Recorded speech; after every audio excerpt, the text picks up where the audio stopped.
అభివృద్ధి సంక్షేమం తెలుగుదేశం పార్టీకి సైకిల్కి 2 చక్రాలు, 2 కలిసికట్టుగా వెళ్ళాలి. వెనకాల చక్రం అభివృద్ధి, అది సంక్షేమ చక్రాన్ని తిప్పుతుంది. ఎస్, ఇన్ఫ్రాస్ట్రక్చర్ రావాలి. మనం చూస్తున్నాం డ్రైన్ సమస్య, మన 3 అపార్ట్మెంట్ బ్లాక్స్ బిల్డింగ్స్ ఉన్నాయి. తాగునీటి సమస్య ఉంది, బోర్ పైన ఆధారపడుతున్నాం. ఇక్కడ చాలా మంది బాబు గారు ఆనాడు అమరావతి ప్రకటిస్తే ఫ్యూచర్ ఉంటుందని చాలా మంది ఇక్కడికి వచ్చారు. కొంతమంది పరిశ్రమలు ప్రారంభించారు, కంపెనీలు పెట్టారు, షాపులు పెట్టారు.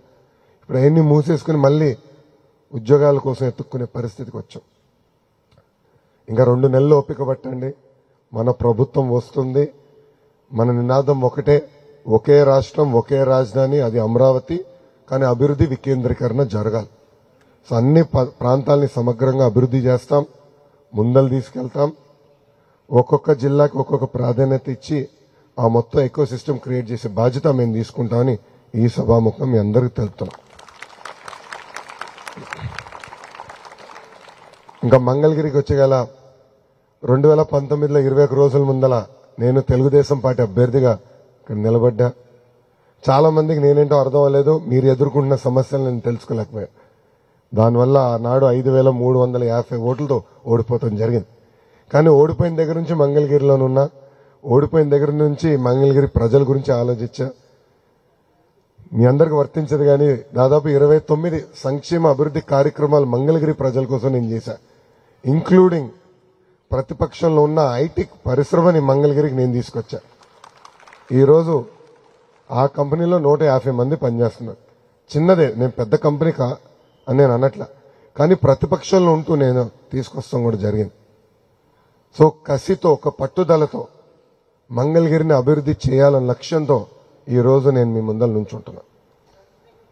మీరందరూ చూస్తుంటారు, చేనేతలు ఆదుకునేదానికి టాటాతో ఒప్పందం కుదుర్చుకుని ఒక వీవర్శాల ప్రారంభించాం. చేనేతలుగా వాళ్ళ వృత్తి చనిపోతుంది, వాళ్ళని ఆదుకోవాలని అది ప్రారంభించాం. ఇప్పుడు ఏకంగా టాటానే కాదు, ఇతర పరిశ్రమలతో కూడా మాట్లాడి అసలు ఎందుకు దక్షిణ భారతదేశానికి ఒక గోల్డ్ క్లస్టర్ అంటే సెజ్ లాంటిది ఎందుకు మంగళగిరికి తీసుకురాలేమని. ఎక్కువ శాతం మంది మంగళగిరిలో స్వర్ణకారులు ఆ పనిపైన ఆధారపడి ఉన్నారు. సో లేటెస్ట్ టెక్నాలజీ ఎందుకు తీసుకురాకూడదు, డిజైన్స్ ఎందుకు తీసుకురాకూడదని ఒక గోల్డ్ క్లస్టర్ ఎందుకు ఏర్పాటు చేయకూడదు. ప్రకృతిలో 100 సంవత్సరాలు పడుతుంది, ల్యాబ్లో గంటల్లో డైమండ్స్ తయారు చేస్తున్నారు. అది ఈరోజు డైమండ్స్ అంటే ప్రకృతి నుంచి వచ్చే డైమండ్స్తో పోటీ పడుతుంది. ఎందుకు ఆ పరిశ్రమ తీసుకురాకూడదు. సో నేను బలంగా నమ్మేది మంగళగిరి ఒక 2-3 సెక్టర్స్ని నమ్ముకోవాలి, డెప్త్ క్రియేట్ చేయాలి, మొత్తం ఎకో సిస్టమ్ తీసుకురావాలి నేను నమ్ముతున్నా.